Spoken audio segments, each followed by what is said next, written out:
responsibility targets, and the environmentally conscious test policy. Training and development will then be required to understand governmental, political guidance and laws on organisational carbon footprint targets. Efficient test execution is not only driven by professional or financial drivers.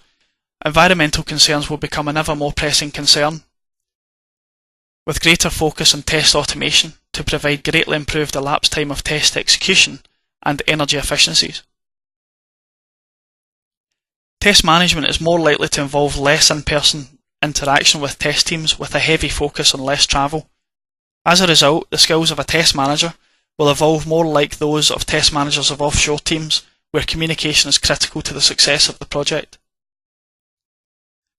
Identifying bottlenecks in IT infrastructure is nothing new to the performance testing community.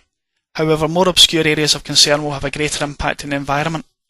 For example, a recent blog entry from Steve Sodders of Google highlighted that the Wikipedia homepage has 13 images which must be fetched over the network every time the page is viewed, arguing that this inefficiency costs in the region of 5,000 kilowatt hours per year, or approximately 2,000 kilograms of CO2.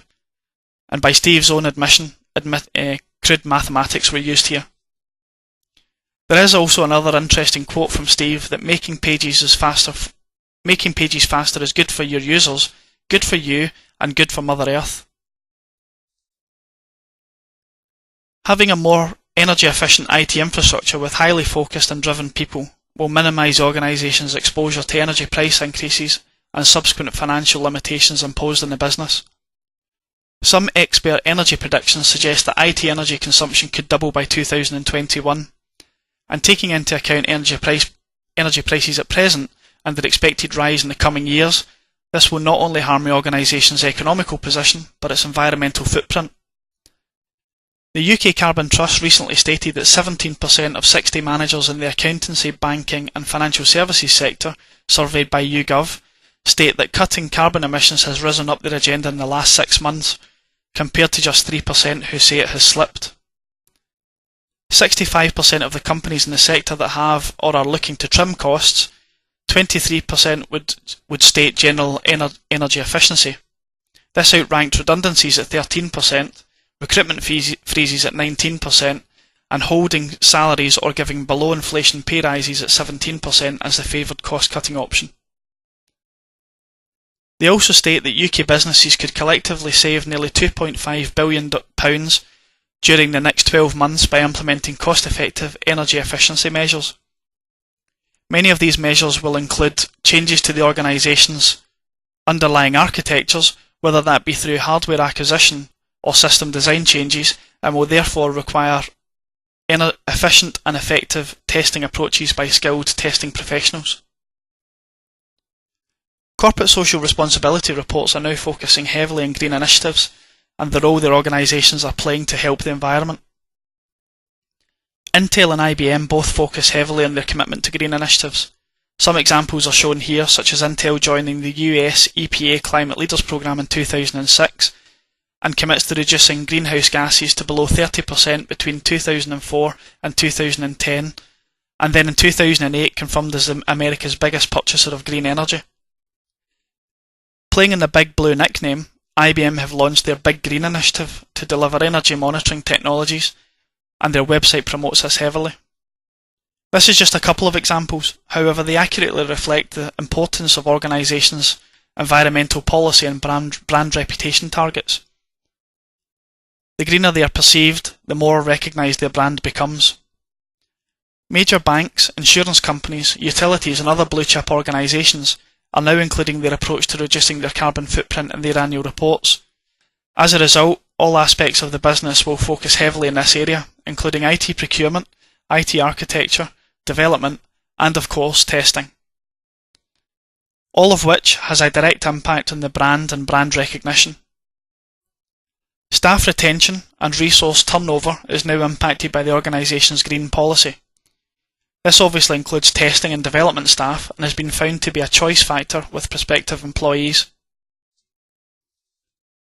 As seen in the automotive industry, car makers are finding that by bringing energy efficient cars to the marketplace, they are achieving significant gains in popularity and sale. This is not only driven by consumers making moral or ethical decisions, however, In some countries and cities, environmental bylaws are forcing restrictions on the production or manufacture of certain deliverables.